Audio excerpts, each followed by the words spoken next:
One of the other neat things that we can do to layers is add layer styles. These are like little special effects that we can add to our layers, and we can always change them later on if we want to. Alright, so if you look at the bottom of the layers palette, you'll see a little F icon. That's your layer style icon. It's grayed out right now because I'm on the background layer, and I can't add a style to the background layer. So if you recall from an earlier lesson, if you double click on the word background, just click OK. That turns it into a regular layer that's not locked, which means now I can add a layer style. And you see the F icon is enabled down here. You can also just double click right onto a blank area on the layer, and that's going to open up your layer style dialog too.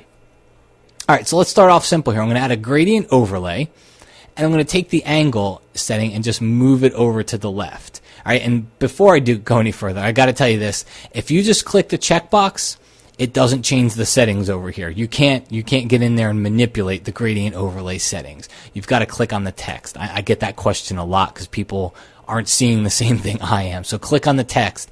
Now you can manipulate it. Drag that angle setting over here to the left, and what I want to do is create white to black, and I want to drop out the black. If you recall, the screen blend mode will let me do that, so I'll change the blend mode. I'm going to come down here and drop the scale setting down because it's going to make a harsher transition, and what I'm really trying to do is give myself an area to put text over here. And I just showed you a little tip. You can move your cursor to the left and to the right and up and down, and you can change some of your layer styles. Not all of them, but when you see that arrow with the little crosshair, that means you can change it. Alright, I'm going to click OK. You'll see that it puts that little F icon. That's your indication that there's a layer style attached to the layer. If I turn the eyeball on and off, I can see it's still attached to the layer, but I can hide it if I want to. What we're going to do here is just put some text. Come up here and I'll just type in family, no matter. How about this? Even though we get mad, I think my text is a little too big. Let's drop the size down a little bit. You can see a profound statement coming, can't you?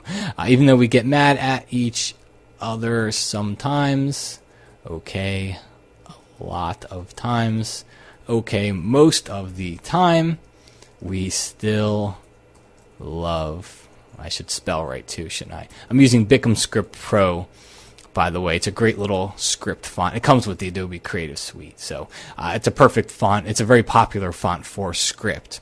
Okay, so even though we get mad at each other sometimes, okay, a lot of times, most of the time, we still love each other. Aw. And I know you're not watching this because of my writing capabilities, but the whole point was I wanted to put some text over here that allowed me to see it. And if I had the layer style off, it's a little bit harder to see it with the photo behind it. So that's where I created that effect from. All right. And if you ever want to edit the effect, just double click on it and it opens it back up. And you can change the settings, or you can save it as a style. You can save it as a preset. So I'll type in new style and I'll call it Matt's white gradient from left. All right. Hit OK. Hit OK again, and that saved it as a preset. So now if I were to start from scratch again, which I can do, I'll just go to File and go down to Revert. If I open up the Styles palette, just go down to your window menu, go to Styles. You'll see it's over here at the very far end of that palette. If I just click on it, hit OK, it's going. I've got to turn this into a regular layer, sorry. If I just click on it, it adds the layer style for me. Okay, so now I didn't have to go through the dialog box and change all the settings because I saved it as a preset. Alright, so let's move on here. We're going to create a shape layer, and we're going to cover these more in the next lesson. But just for now, I'm going to choose the custom shape tool. I'm going to pick the leftmost icon up here. Again, we're going to talk about these a lot more in the next lesson. Under this shape picker here, make sure you load all shapes. Just come down here to all. You can click on that little flyout menu, and I'm going to choose the copyright symbol. I'm just going to drag out a shape onto the canvas here.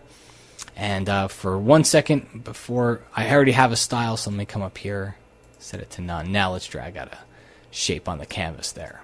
All right, what we've done here is create a shape layer. Okay, but I want to make this into a watermark, because if you want to protect your graphics or any of your photos, a watermark's a good way to do it. Well, let's double click on the layer. One of the ways to create a watermark is with a bevel and emboss layer style. So I'm going to click OK. The problem is you think, all right, I got to drop the opacity. As I start to drop the opacity, I not only see through the layer, all right, I not only see through to this layer that's underneath it, but I also start dropping the opacity of the watermark. Okay, and that's not what I want to do. I don't want to drop the opacity of the watermark. I just want to get the black out. Well, there's a setting under here called fill opacity. And we haven't talked about that yet because it really only affects layer styles. Or that's kind of the main place where you'll use it. So under fill opacity, if I start to decrease that and I bring it all the way to 0, we drop out the black and we keep our layer style. We basically drop out the fill of the layer. Any pixels on the layer become transparent, but we keep all of the layer styles that are on that layer. Okay? So that's what fill opacity does versus regular opacity. So now we have a nice watermark effect. Alright, so let's go ahead and delete that. Another one here. Let's go and make a rectangular selection with the rectangular marquee tool. Over here toward the right of the photo, and I'm going to duplicate just this part of the photo. Alright, I can do that by pressing Command or Control J.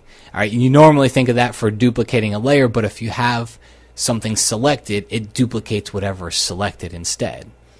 And now I've got this gradient overlay applied, which frankly I don't want, so I'm just going to double click on it. It's going to open up the layer style dialog. I'm just going to turn it off. I am going to turn on stroke, and we can put a white stroke around this. So let's just change black to white. Increase the size a little bit here. You'll see the edges get a little bit rounded. If I change position from outside to inside, they'll become square, so that looks a lot better. Alright, so now we have a little kind of border Polaroid effect, if you will. I can add a drop shadow to this to give it some depth. I can control the angle of the drop shadow. I can control the size, which is going to spread it out a little bit. And if you're ever adding a drop shadow, the default percentage is usually way too much.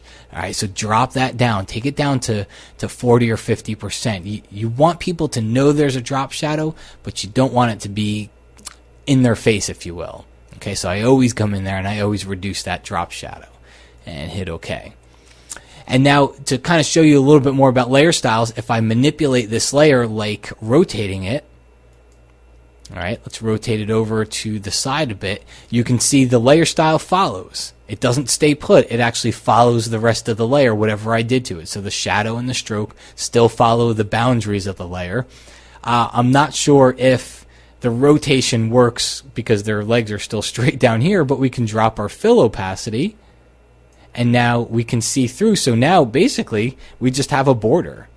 We have a border that we can now move around any part of the photo and position it into place here. We don't have to worry about the people in it because they were part of the layer which we dropped the fill opacity. So all we did was keep the layer style, but we got rid of whatever pixels were on the layer by dropping the fill. Alright, so get in there, experiment with these things, create your own presets. That's where it gets powerful, and that's where you start to save some time, because now you can create these effects with layer styles, which is faster than making them by yourself. And then when you tag on the ability to turn it into a preset, you really make for a way to increase your workflow speed and to get things done faster.